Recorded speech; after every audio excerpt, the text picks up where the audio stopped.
right, fathers, it's your brother CJ. Welcome to the Divorce and Custody channel for men. Today we want to talk about how to run your home after the divorce. There's going to be two different homes now, your home and her home. The kids are going to have to deal with two different homes, two different ways to run the household, which is probably the reason why there is now two homes in the first place, because you wanted to run the house one way, she wanted to run it another way. So let's discuss how to run it the father way. So number one, if your kids are now at an age where they can have conversations with you, begin at their level to have some sort of a meeting of understanding where you are putting down the rules again of what's to be expected in your house. So start off by making sure that there is a rule book that you follow. Make sure that you have something similar to this. They must respect authority in your house. They must respect themselves. They must respect property, and they must respect each other. And what that does, it's a self-serving rule that helps you to have some kind of a template that helps you to run your household so that you are in order whenever they come to your house. Make sure that you have order, because kids desire order, because right now everything else about their world is shattered. You want to make sure that you are the person who is restoring order and normalcy in their lives. Number two, I know you want to be a cool dad. You want to be the go-to guy. But right now, you want to also make sure that your kids are getting enough sleep. Make sure that you have a specific bedtime and you keep to that bedtime. Make sure that you know what your day looks like. You wake them up at a certain time and they go to sleep at a certain time. Have a schedule for what time they eat food and what time they drink, what time you play games, and make sure that all of these things are scheduled and they are programmed, but more importantly that they are followed through, because failure to follow through will mean that they will also slacken on all of the other rules that you have set for your house.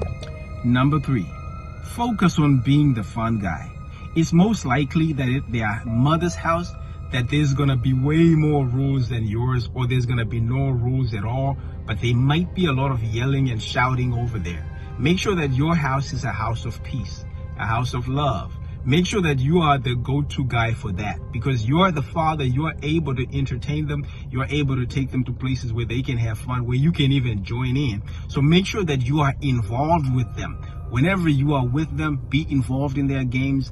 And make sure that you understand that sending them to a place to play is not the same as going into the play with them. So become the fun guy by being involved physically and joining into their games. Number four, at her house, there's going to be some chaos. She may even have a new romantic lover. She may have a new situation that she's living in, or living with other people that are undesirable to you. There is really not a lot that you can do about that.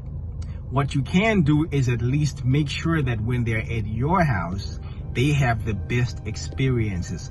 At this point, if you try to talk to her about what needs to happen at her house, it's going to be a shouting match. It's going to be a yelling match. It will not end well. You focus on your household and making sure that your kids are not being hurt or are not being exposed to any danger when they're over there. That is about as much as you can do. But when they come to your house, make sure that your house is the place that they desire to be at all the time. Number five, don't have real discussions about their situation at their mother's house if there is nothing like of concern or nothing alarming going on over there.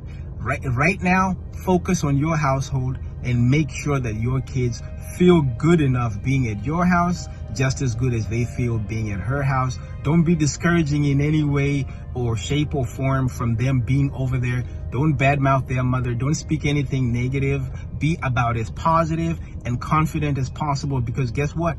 You are half of them, and you carry half of who they are, and she carries half of who they are. So you want to make sure that you don't put the other person down, because right now they're in a very fragile state and they want someone who is confident, someone who will build up their confidence in who they are, because really they are who both of you are. They are the two of you put together in one person.